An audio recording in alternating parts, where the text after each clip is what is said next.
Welcome to Life After Divorce, Honest Conversation for Women podcast. I'm Fiona May.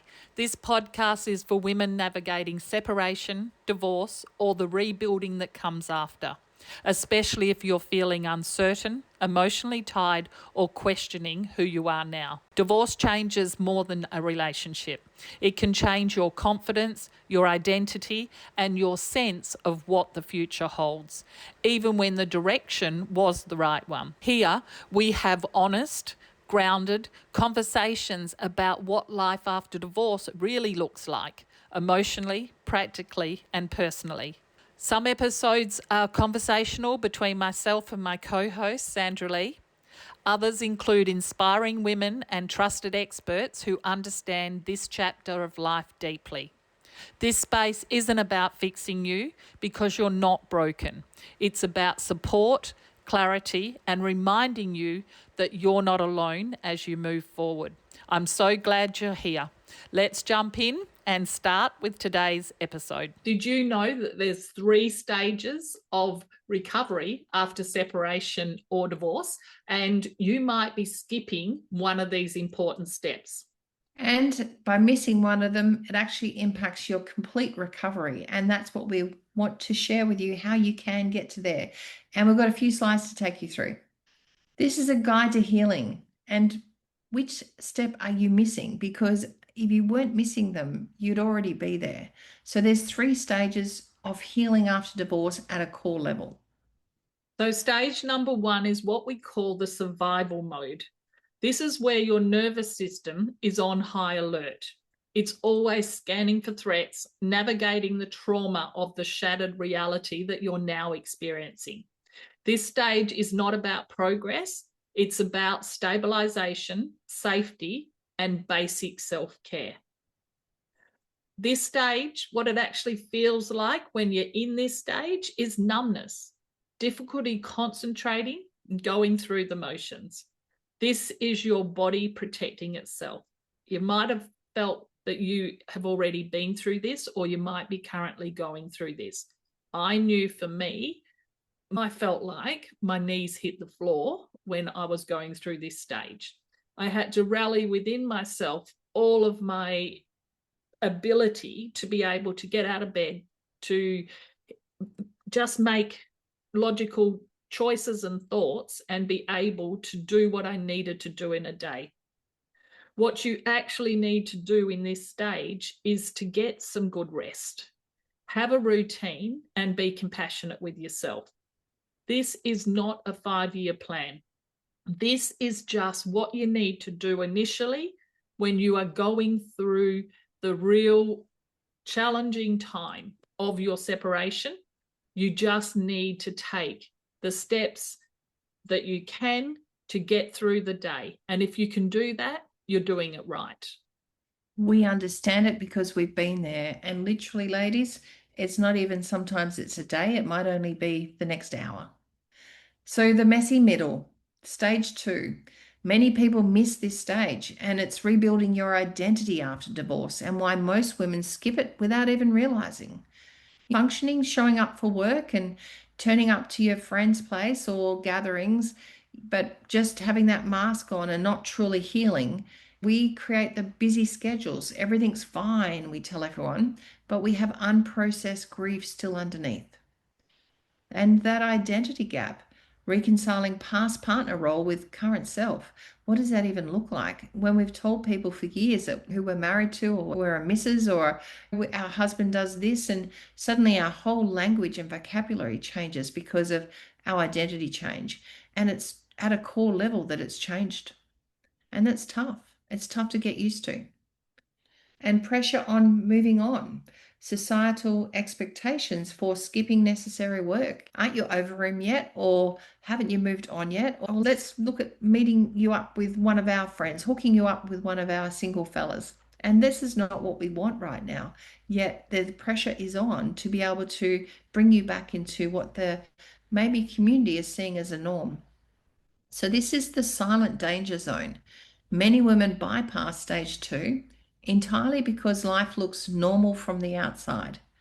But unprocessed identity work It will surface later. If we don't do the work now and make sure that we cover off on all parts of stage 2 and heal completely, it's going to resurface. This is where you ask the questions nobody told you to ask. What do I actually want?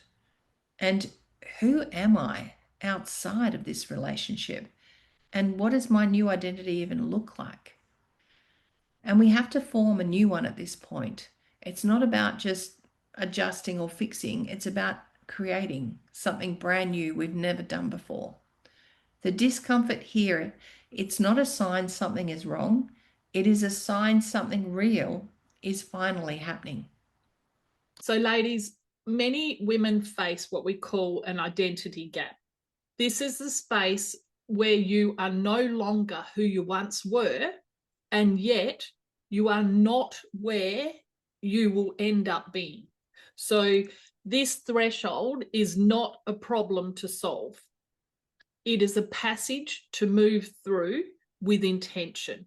This is an actual process that you need to go through step by step by step. And that is why we call it, it's our life and our journey on transition. We need to transition from where we are to where we want to be. And we can't jump and miss steps if we want to do it successfully. And that's why Women on Transition is here for you. There's so many tools and strategies and plans that you can connect with, not just with Fiona and I, but certainly on our website. There's a great platform of learning there too. So stage 3 is thriving through intentionality.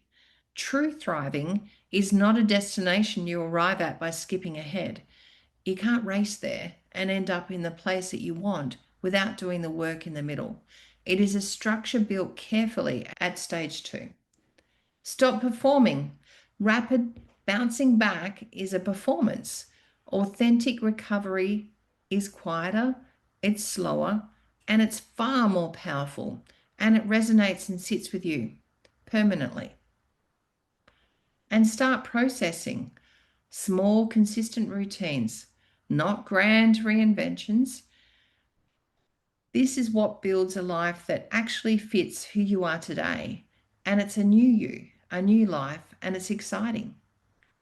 And the invitation, by honoring the transition, you stop replaying the past and you begin deliberately designing your next chapter, the next chapter of your book with many chapters ahead that are something that you want to read. You want to turn the page and you want to get there and get ahead and see what it looks like. This is where we want to be, excited about every day, jumping out of bed with a plan ahead. The women who truly thrive are not the ones who moved on the fastest. They are the ones who heal at a core level and they reinvent themselves. So, ladies, what we know after working with thousands of other ladies is that there is 3 stages after separation and divorce to actually heal. Many women miss stage 2.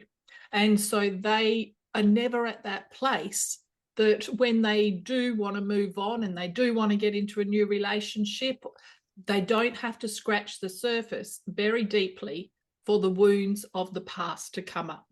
Ladies, we encourage real core healing after your separation and divorce, so you can actually process and put your old life to the side, to bundle up, put a bow on the top, and to be complete with it. We want you to be ready to create the new part of your life with a conscious ability to shape it exactly as you want it to be. We want you to be over the past, and so you're not hurting, and you're not going to get triggered, and you're not going to bring your old relationship into a new relationship. This is your work to do, ladies, and we would love to support you as you go through this transitional journey. Click the link below and check out the work we do. And it's exciting. It's an exciting time, ladies. You've got the pen in your hand and you can write every single chapter ahead.